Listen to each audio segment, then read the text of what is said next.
Assalamualaikum warahmatullahi wabarakatuh. Para penonton yang hormati sekalian, sekali lagi kita bertemu dalam program khas yang disebut sebagai Telagah. Program ini dibuat semata-mata untuk kita memberikan satu semangat kepada mereka yang bertanding, kepada mereka yang memilih dalam pemilihan UMNO bagi tahun 2013 yang tak berapa hari lagi akan sebenarnya berlangsung, iaitu bagi bahagian dan juga pimpinan tertinggi parti pada 19 hari bulan dan bagi sayap-sayap pada 12 hari bulan. Bersama dengan saya pada malam ini dalam program Telagah ini ialah di sebelah kanan saya saudara Lokman Nur Adam. Sebagaimana tuan-tuan dan puan-puan yang biasa mendengar, mengikuti ceramah-ceramah yang diberikannya, sama ada melalui media, sama ada berdepan langsung dengan tuan-tuan dan puan-puan, dan mempunyai walaupun dalam usia yang muda tapi mempunyai kata orang warna-warna politik yang begitu menarik, iaitu Lokman Nur Adam. Dan di sebelah kanan saya ialah teman kita yang juga biasa dalam program-program yang dijalankan oleh IMR Network, iaitu Kapten Syamsuddin Munir yang merupakan pengarah Pusat Pemikiran Islam dan Peradaban Melayu. Saya tak nak buang masa tuan-tuan dan puan-puan oleh kerana masa yang diperuntukkan hanya lebih kurang 30 minit saja. Saya nak terus pergi kepada saudara Lokman Adam. Malam ni saudara Lokman, kita nak bercerita banyak mengenai perkara yang berkaitan dengan politik wang. Politik wang ni berada di mana-mana, dalam negeri, di luar negeri, mana-mana parti politik yang menafikan langsung bahawa mereka bersih daripada politik wang. Saya rasa banyak persoalan yang boleh dikemukakan kepada mereka. Untuk permulaan ni, bagaimana politik wang ini dalam konteks pemilihan UMNO dulu dan sekarang? Sila. Assalamualaikum warahmatullahi wabarakatuh. Yang saya hormati Dr. Hassan Ali dan juga Kapten. Kalau kita lihat tahun 2009, UMNO telah cuba buat satu perubahan, satu transformasi politik di mana kita telah membesarkan jumlah pemilih kita daripada, kalau di peringkat pemuda ada lebih kurang 800 pemilih, hari ini sudah dibesarkan menjadi 76,000 orang supaya ianya lebih inklusif. Begitu juga di peringkat parti sudah ada sekitar 146,000. Dan kalau kita tolak dengan jumlah cawangan-cawangan yang tidak boleh bersidang, kita ada lebih kurang 126,000 hari ini untuk memilih. Jadi sudah pasti kalau kita fikir dari segi logik akal, bila semakin besar jumlah perwakilan yang akan membuat keputusan untuk membuat pemilihan, sudah pasti semakin sukar untuk calon-calon ini menggunakan wang bagi meraihkan undi. Tapi ini saya nampak agak subjektif. Agak subjektif. Rohnya memang cantik. Niatnya nak yang Amat Perdana Menteri untuk menjadikan parti ini lebih inklusif dalam proses pemilihan, memang cantik niatnya. Tetapi sudah pasti ada pro dan kontra dalam setiap apa yang cuba kita lakukan. Sebagai contoh, jika hari ini kita lihat jumlah perwakilan, kalau dulu saya nak bertanding Exco Pemuda Malaysia, saya kena cari 800 orang. Saya dapat jumpa dalam tempoh 8 bulan, saya dapat jumpa 546 orang. Tapi hari ini 76,000 orang. 70 tahun saya cari pun saya tak boleh jumpa 76,000 orang ni. Jadi kalau kita lihat dalam konteks pemilihan hari ini, ianya lebih memberikan faedah atau manfaat kepada incumbent. Kerana incumbent mempunyai peluang untuk berkhidmat, mempunyai peluang untuk menganjurkan program, aktiviti dan sebagainya. Dan mereka ada media coverage. Sebab kalau dulu kita boleh perkenalkan diri secara bersemuka dengan para perwakilan, tapi hari ini tidak mungkin kita boleh capai begitu ramai jumlah perwakilan. Jadi kalau kita kira dari segi media coverage, maka saya nampak bahawa sistem pemilihan baru ini akan menguntungkan, pertama incumbent, yang kedua menteri-menteri, pak-pak menteri, dan yang ketiga mereka-mereka yang mampu untuk membeli media. Ini dalam arti kata lain, kalau dulu kita nak elakkan politik wang di kalangan orang bawah, perwakilan, hari ini mungkin politik wang ini boleh berpindah kepada media. Saya nak tambah tentang masalah perwakilan agama tadi. Bagi saya, matlamat untuk nak cuba menyekap politik wang ni takkan selesai juga, sebab bila ramai perwakilan, peluang untuk orang yang banyak duit pula terbuka luas. Jadi bagi orang yang tidak punya sumber yang dana yang cukup ini, bagi mereka mungkinlah bagi mereka sukar. Tapi bagi orang yang ada wang yang lebih, orang yang macam kopra, yang mereka ni punya sumber keuangan penaja-penaja yang tertentu, seramai mana pun, kalau dalam diri mereka itu tetap nak menang dengan cara membeli undi tetap akan berlaku juga, dan lebih besar lagi akibatnya daripada sebelum ini. Sekali kita tak perlu diurus. Saya nampak bukan masalahnya bukan hanya soal membeli undi. Kita tak perlu beli undi. Tetapi kalau dari segi logik akal, apabila seseorang itu cuba memperkenalkan dirinya, dia perlu turun ke akar umbi. Bila turun ke akar umbi, dia panggil orang datang, dia perlu at least belanja orang makan. Kos nak belanja orang makan dan kos setidak-tidaknya, contohnya kalau saya turun ke Johor Bahru, ketika saya bertanding tahun 2009, ada 70 orang calon. Daripada 70 orang calon, 50 calon turun ke bawah. Kalau saya turun Johor Bahru, saya panggil orang Batu Pahat daripada seluruh negeri Johor, turun ke Johor Bahru, Batu Pahat datang, dia kena isi minyak, dia kena bayar tol. Kali pertama, ya, kerana perjuangan, aku nak sokong Lokman Adam, aku pergi guna duit poket. Kali kedua, Esko Pemuda yang kedua datang, dia guna duit poket dia sendiri. Tapi takkan kali ketiga sampai ke 50 dia kena guna duit poket dia sendiri. Jadi kena realistik lah. Maka kalau kita lihat dalam konteks hari ini, apabila lebih besar jumlah perwakilan, maka kos nak bertemu untuk memperkenalkan diri saja boleh menyebabkan orang yang diangkat menjadi pemimpin UMNO ni terdiri daripada mereka-mereka yang kaya saja. Orang biasa macam saya ini mungkin agak sukar. Kan? Agak sukar. Macam saya ni, orang miskin macam saya ni. Okey. Tapi saya nak pergi kat situ tadi yang mengatakan bahawa kalau kita keseluruhan, ini saya ambil sama ada sayap, sama ada yang main, kita ada dalam 146,500 orang daripada 191 bahagian. Okey. Saya nak sebut tentang politik wang ni lagi kata daripada jatuhan kuasa pemilih, dia ada cara. Ada cara nak monitor, ada cara menetapkan surveillance, bagaimana caranya nak mengekang politik wang. Tapi dalam kancah yang besar macam itu, dalam jaringan yang besar macam itu tu, di peringkat jatuhan kuasa pemilih misalnya, melalui organ-organ yang ada sampai kepada bahagian dan sebagainya, ada kebolehan, kemampuan untuk melihat bahawa politik wang tidak berlaku pada 146,500 itu. Macam mana? Saya fikir tu, benda ni bergantung kepada perwakilan itu sendiri. Kalau perwakilan tersebut, contohnya dia bersyubhat dengan calon berkenaan, sampai bila pun tak akan dapat bukti. Yang berlaku ni mungkin kalau orang tu mengaku, macam juga SPRM, dia dapat tangkap satu benda tu sebab ada orang mengaku, ada saksi. Kalau saksi itu sendiri yang dia dapat duit tersebut yang dia diberikan oleh calon, dia sama-sama ada standing kan. Sampai bila pun tidak akan, pokoknya hatilah. Terus saya sebut, soal nak mencegah politik wang ni sebenarnya bukan soal peraturan. Bagi saya, selama 4 tahun ini dibuat, adakah langkah-langkah dibuat oleh UMNO sendiri untuk mendidik ahli? Bagaimana kita harus dalam konteks perjuangan nak milih pemimpin, dikursuskan, diseminarkan, dibuat program-program kesedaran tentang bahaya politik wang, kriteria pemimpin macam mana yang kita pilih. Itu yang perlu diadakan. Kalau ini faham, orang macam mana pun bawa wang berguni macam mana pun ada dalam jiwa darah perjuangan, dia tak akan mudah terbeli. Saya secara peribadi saya tidak percayalah pemilihan UMNO ni, pemilihan UMNO ditentukan oleh pemimpin yang membayar untuk mendapatkan undi. Saya tak setuju sama sekali. Kalau katalah UMNO ni memilih pemimpin berdasarkan jumlah duit yang diberikan, maka saya tidak akan menang pemilihan tahun 2009. Kan? Saya nampak sebenarnya struktur yang lama tu dah cantik lah.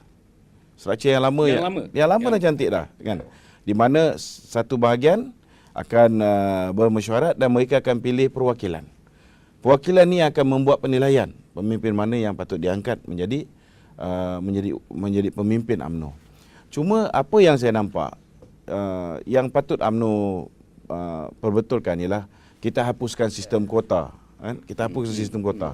Bila hapuskan sistem kuota, siapa juga boleh bertanding. Tetapi masalah bila kita hapuskan sistem kota, siapa juga bebas bertanding, akar umbi bebas bertanding, tetapi dalam masa yang sama, jumlah perwakilan dia terlalu ramai, maka orang-orang baru yang kita harapkan akan menjadi pelapis UMNO ni, tidak mungkin akan dapat berjumpa dengan begitu ramai. Okey. Saya nak pergi dua perkara. Dua perkara yang timbulkan oleh Lokman tadi sangat menarik. Pertama sekali, dia mengatakan tadi, yang awal tadi, bahawa dalam sistem yang ada sekarang ini, dengan jumlah pemilih yang begitu ramai, maka kita dapati orang-orang yang akan mendapat kelebihan adalah orang yang ada duit. Berkemampuan untuk berjumpa, bukan membayar. Bukan membayar. Saya tak fikir nampak hari ini ada orang yang akan bayar, mungkinlah adalah. Mungkin ada 1-2 kes kan. Tetapi saya yakin perwakilan akan menilai berdasarkan kebolehan seseorang yang berjumpa dengan dia. Maknanya perjumpaan itu sesuai kenal antara secara bersemuka penting. Ianya akan memainkan peranan dalam menentukan. Tapi asasnya nak mengadakan perjumpaan. Dan kalau kita lihat dengan pemilih yang begitu besar, sudah tentulah tiap-tiap kali gathering diadakan jumlahnya pun agak besar. Tak mungkin 10 orang, tak mungkin 100 orang, mungkin ribu-ribu orang. Okey. Jadi maknanya tadi saya nak balik kepada apa yang Lokman kata. Maknanya menguntungkan orang yang ada duit, menguntungkan orang yang ada posisi, yang ada jawatan. Kalau media dan menguntungkan orang-orang yang ada jawatan tinggi, misalnya menteri, timbalan menteri dan sebagainya. Okey, kalau begitulah maknanya asas yang dibuat dalam pemilihan yang baru ni, cara yang baru ni sebenarnya nak mengekang yang itu berlaku. Maknanya pendemokrasian itu nak dibuka luas kepada yang tidak berada pun mempunyai peluang yang sama, yang berada pun mempunyai peluang yang sama. Sebab itu kepada yang berada pun kamu adalah subjek, kamu adalah termasuk dalam perkara-perkara atika-atika ataupun prosedur yang telah ditetapkan itu. Macam mana Kapten? Saya lihat peraturan baru ni sebenarnya, dia bukan masalah matlamat dia, kesan dia untuk mencekap politik orang. Bagi saya, positifnya bagi saya lah. Dia membuka ruang kepada ramai calon berpeluang untuk menawarkan diri. Saya contohnya dulu saya di Bagan Bentong. Walaupun saya banyak berkhidmat, berjumpa dengan masyarakat, dengan membuat ceramah, berjumpa dengan setiap ahli sebagainya, tak dapat nak bertanding sebab nak kuota tu. Kalau timbalan ketua mungkin berapa persen, 20% sebagainya kan. Paling kurang saya perlukan 10 cawangan contohnya. Kalau naik ketua pula 8 cawangan. Jadi sampai tahap yang baru ni yang baru yang ni positif. Saya tulis bab keterbukaan itu ya positif. Yang itu positif. Itu yang keberanian yang positif. Cuma untuk orang baru naik ke atas di peringkat nasional di peringkat bahagian sama, tidak ada perubahan. Cuma untuk orang baru untuk melibatkan diri di peringkat nasional, ianya jauh lebih sukar berbanding dengan cara lama.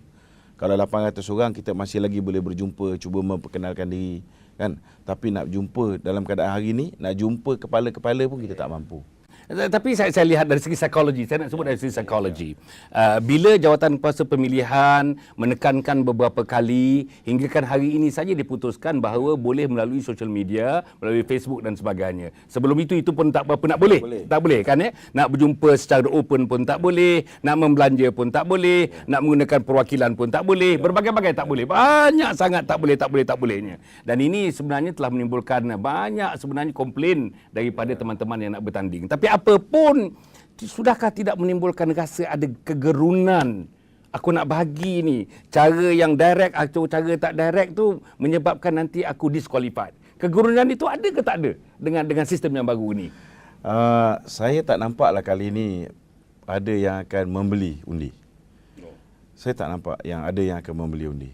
Tetapi yang akan cover duit minyak, belanja makan, yang itu saya rasa sewajarnya dihalalkan. Kan? Macam mana seorang pemimpin nak menawarkan diri sebagai pemimpin, kalau dia nak, kalau kita tengok tata etika parti, saya cakap terang-teranglah, bagi saya secara peribadi, tata etika parti ni sewajarnya kita bakul sampahkan. Sebab tak logik. Saya nampak ianya dirangka oleh mereka-mereka yang tidak pernah melalui proses pemilihan. Sebagai contoh, seorang calon bukan hanya dia tak boleh belanja orang makan, dia bukan hanya tak boleh mengadakan kenduri, dalam tempoh 6 bulan sebelum dan 6 bulan selepas dia tidak boleh menghadiri kenduri.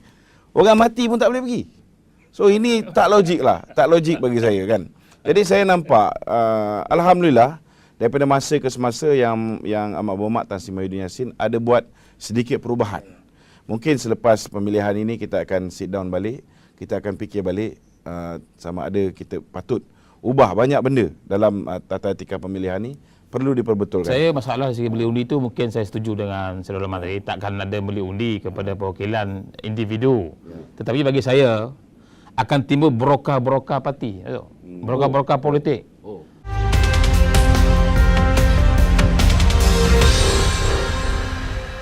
Akademi Keluarga Bahagia Malaysia.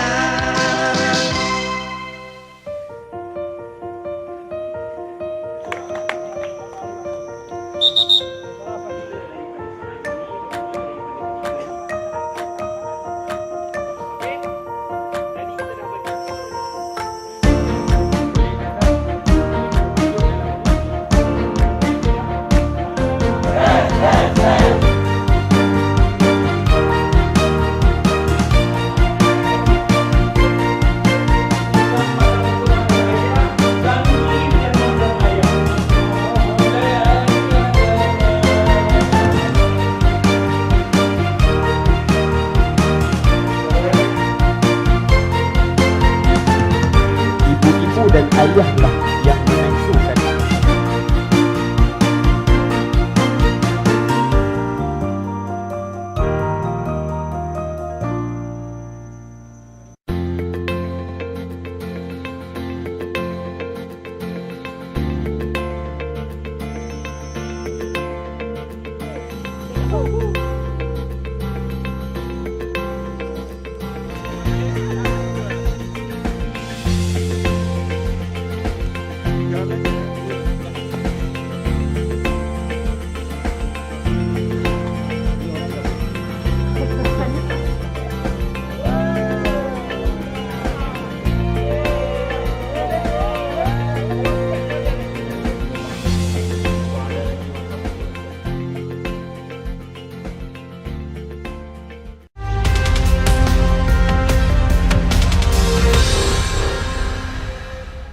Tetapi bagi saya akan timbul broker-broker parti, broker-broker politik.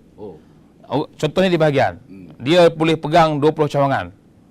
Broker ini akan cuba berurusan dengan calon. Kalau you nak, saya punya orang sekarang, sekian ada 60 orang, sekian. Maka broker-broker ni nanti akan muncul di bahagian-bahagian untuk deal dengan calon naik presiden, MKT, kalau nak dapat undi banyak, nak menang, kena berhubung dengan dia. Saya rasa ini berlaku di negeri, dia bagian-bagian. Tapi Kapten, saya yakin kalau benda itu berlaku kan, benda ini pun berlaku dalam PAS. Ustaz Daud Iraki pernah mengeluarkan kenyataan bahawa dalam pemilihan PAS tahun 2008 lagi sudah berlaku politik wang dalam PAS. Cuma saya nampak hari ini perwakilan sudah matang. Mereka sudah boleh, kata orang tu, mereka sudah decide siapa yang mereka nak bagi. Apatah lagi kalau misalnya seseorang itu boleh bertemu secara bersemuka, sudah pastilah akan mengukuhkan lagi keputusan ataupun pendirian pengundi. Cuma kalau pun berlaku pemberian wang dengan jumlah yang berlebihan, maknanya lebih daripada kos tambang dan sebagainya, saya yakin itu tidak akan menyebabkan seseorang itu mengundi orang yang memberi. Dia terima, tetapi bila dia mengundi, dia menggunakan akal dia. Okey, saya nak pergi menggunakan akal. Saya nak pergi menggunakan akal ni. Maknanya bila dah menggunakan akal ni, UMNO sudah melepasi umur 50 tahun ini, sepatutnya sudah masuk dalam kepala ahli-ahli yang jumlahnya 3.6 juta orang itu, paling tidaknya kata orang dia punya hikmat-hikmat tu dah ada dalam kepala masing-masing. Hikmah-hikmah dah ada. Mutiara-mutiara kebenaran tu sudah ada dalam hati dan jiwa masing-masing. Tadi menarik. Dia kata kalau Kak Lokman kata wang tidak semestinya dapat mempengaruhi mereka yang memilih kerana orang UMNO dikatakan sudah matang.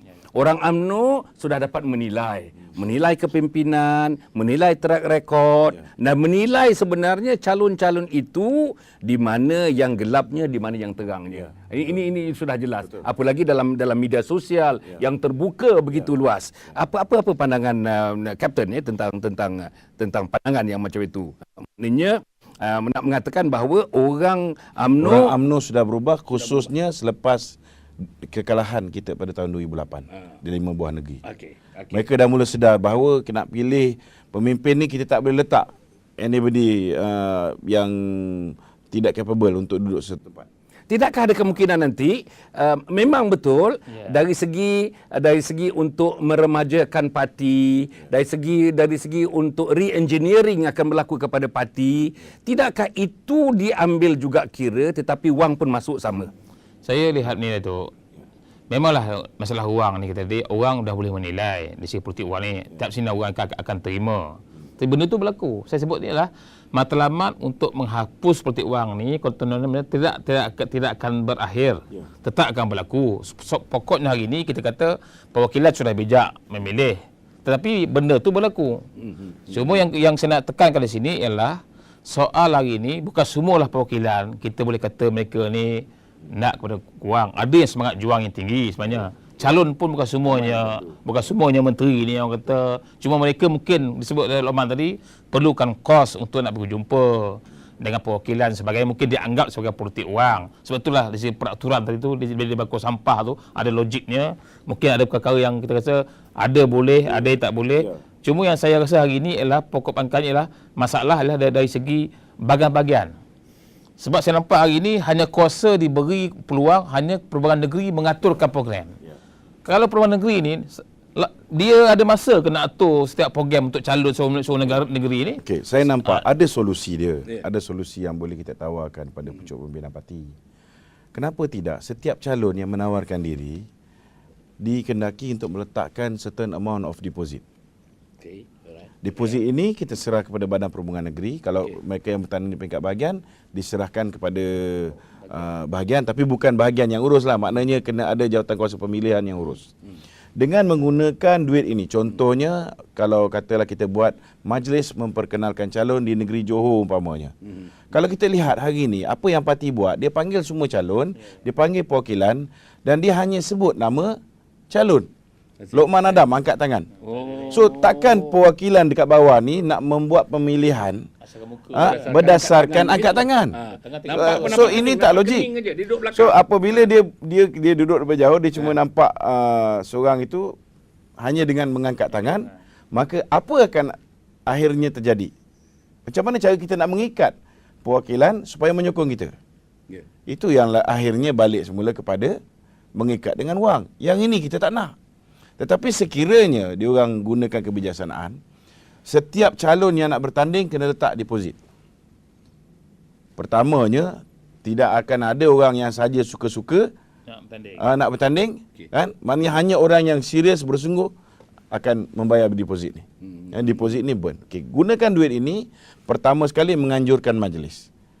Majlis memperkenalkan calon, mestilah betul-betul memperkenalkan calon. Bagilah calon untuk berucap sekurang-kurangnya 5 atau 10 minit seorang. So, dia tak boleh satu hari je. Mungkin proses itu memakan masa, okey, untuk negeri Kedah, okey, 2 hari. 2 hari tu kita dengarlah calon-calon yang menawarkan diri ni. Tapi kan? masa tidak menyebelahi. Tetapi dalam masa yang sama, okey, dari segi kos perjalanan perwakilan, dari segi makan minum perwakilan, kita bagi. Kita sediakan. So selepas itu kalau ada direct transaction, maknanya bagi lagi duit minyak, itu dah confirm. Kan? Itu dah memang confirm beli undi. Cuma ni tu, masalah pemilihan ni saya nampak yang ada peluang berkempen sekarang ni ialah diatur oleh Perlumbaan Negeri ialah MKT dan Presiden. Calon-calon di bahagian sebenarnya. Dia majlis tinggi tu lupa. Saya nampak bahagian-bahagian ni tak sempat nak atur ni. Calon ketua pemuda bahagian, ketua wanita bahagian, AJK wanita, AJK puteri. Mereka ni tak ada orang nak atur ni. Mana konsep yang sama, konsep yang sama boleh digunakan. Mana kumpulkan dana, panggil semua calon, panggil semua perwakilan, bagi dia orang peluang bercakap. Tapi masa yang ada terhad kan kalau kita tengok dengan nak dapatkan saya rasa UMNO ada 13 negeri, kalau kali satu negeri 3 pun dan semuanya 33,600 33,600 maknanya UMNO ada 13 negeri. 13 negeri kali dengan katalah 3 hari baru 33 hari. So dalam tempoh 2 bulan tu kita boleh buat, tak ada masalah benda tu. Mana setiap negeri hanya 3 hari. Boleh buat. Ini mungkin dalam jangka masa panjang lah. Kalau insyaAllah kalau saya diamanahkan jadi naib ketua. Okey, boleh apa ni? Pada pucuk pimpinan. Tapi yang sebelum kita mengakhirkan ini, saya tengok ya, the volume ya, jumlah yang begitu besar, pemilih 146,000, jumlah calon keseluruhannya 36,000 kan jumlah calon ni. Jadi nak mendapatkan orang calon-calon itu diperkenalkan kepada khalayak yang akan memilihnya dengan jumlah yang begitu, saya rasa 2 bulan pun tak cukup tu. Tapi setidak-tidaknya kita boleh panggil sekurang-kurangnya ahli jawatankuasa setiap bahagian. Ataupun kita letak setiap bahagian 50 orang. Kan? Itu lebih baik daripada langsung para perwakilan tak kenal. Saya ambil contohlah hari ni, sampai hari ni kalau nak dinamakan 20 orang yang saya nak undi Esko Pemuda UMNO. Okay, kalau MT senang. Kita tengok gambar nanti bila ada keluar buku siapa nak bertanding MT, kita tengok muka ni kita kenal, kita letak nombor dia. Tapi perwakilan di peringkat bawah yang 76,000 orang ni, majoriti daripada saya berani jamin, majoriti daripada tak pernah dengar pun calon-calon Esko lebih kurang dalam 77 orang. Saya bimbang kalau tidak ada pengarahan daripada ketua-ketua mereka, silap-silap air bulan dia tikam nombor 1 sampai 20. Ataupun dia tengok yang mana yang saya bimbang. Saya bimbang benda ni. Cuma saya nak senang tu tentang konsep kita kempen ni, UMNO kena berubah, kena transform lah. Kalau nak agak kita bersemuka tak sempat. UMNO kena bukan media macam-macam MRTV ni. Bagi peluang kalau calon, UMNO semua ada live, kata hari ni ada masa kata live untuk pengadaan calon melalui media. Itu satu cadangan yang baik. Jadi bahawa orang UMNO dah ada media dan lagi dia hit dia akan tinggi. So negara akan dengar. Semua berpeluang, berikan masa mereka. Ini orang boleh nilai, boleh ulang-ulang benda tu kan. Tidak dia duduk tengok statik, berjumpa semuka. Media sosial boleh gunakan. When UMNO gunakan benda ni, Salah satu cara dia. Ya. Tuan-tuan dan puan-puan, kita dah nampak walaupun seketika kita bersama-sama dalam telagah ini, tapi kita dah nampak dalam seketika ini sudah ada cadangan. Dalam ketika ini, dalam suasana yang pendek ini, kita sudah nampak di mana loopholes. Dalam masa yang pendek ini, kita juga sudah nampak jaringan-jaringan pemikiran yang dibawa oleh bakal bertanding naib Ketua Pemuda UMNO Malaysia, Saudara Luqman Adam. Dan yang di sebelah kiri saya ini bertanding juga ni. Bertanding sebagai naib ketua bahagian di salah satu bahagian yang besar juga di Negeri Pahang, iaitu di Bentung. Jadi maknanya saudara ya, kalau kita lihat dalam telagah ini, kita memberikan ruang dan peluang. Daripada tadi kita lihat mereka berbahas, alhamdulillah, dengan wisdom, dengan kebijaksanaan, tak sentuh orang tu, tak sentuh orang ni, tetapi semuanya datang kat sini untuk membawa kebaikan kepada diri mereka sebagai calon-calon, kepada parti yang mereka perjuangkan bersama-sama, dan juga pada idealisme. Idealismenya tidak lain yang tidak bukan Luqman masuk sebagai calon, Kapten masuk sebagai calon, tidak lain yang tidak bukan, saya merasakan adalah untuk memertabatkan Islam, memertabatkan bangsa Melayu di bumi Allah Subhanahu Wa Taala. Yang akhirnya dalam masa setengah minit saja. Apa Luqman yang akhirnya? Saya mengharapkan para perwakilan yang akan membuat pemilihan baik daripada 12 hari bulan maupun pada 19 hari bulan, pilihlah pemimpin yang kita rasa benar-benar layak untuk kita angkat menjadi pemimpin. Jangan kita pilih kerana wang, jangan kita pilih kerana kelebihan-kelebihan lain yang tidak menjurus ke arah perjuangan yang ada pada seseorang itu. Dan dalam konteks hari ini, saya mengharapkan lebih banyak pemimpin yang berani untuk memperjuangkan Islam, memperjuangkan bangsa Melayu, dapat kita ketengahkan. Khususnya golongan-golongan ulama hari ini. Kita ada beberapa calon-calon daripada golongan ulama, Ustaz Fatul Bari, kita ada Dr. Jamil Khair. Kita perlukan mereka ini untuk berhadapan dengan isu-isu, antaranya isu penggadaian kalimah Allah dan isu Syiah. Dan kita perlukan mereka, insya-Allah. Sekian. Okey, Kapten, dalam masa saya mengharapkan supaya Perhubungan Negeri, ketua bahagian, para perwakilan yang kami milih nanti supaya bersikap terbuka lah. Kita pun nanti mereka ni, ini calon ni saya tak sambut lah, saya tak nak mengatur lah. Kita biar terbuka, siapa pun datang, siapa pun menghulurkan orang kata ni tangan untuk diberikan sokongan, kita terima dengan baik. Sebab semuanya UMNO belaka. Semuanya orang UMNO, yang menang pun UMNO, kalah pun UMNO. Jadi minta supaya ahli-ahli UMNO yang menjadi perwakilan ni bersifat terbuka, terima siapa saja yang nak datang untuk berkempen, terima dengan baik dan seadanya supaya kita rasa harmoni dalam pemilihan ini. Dan elakkan fitnah-fitnah.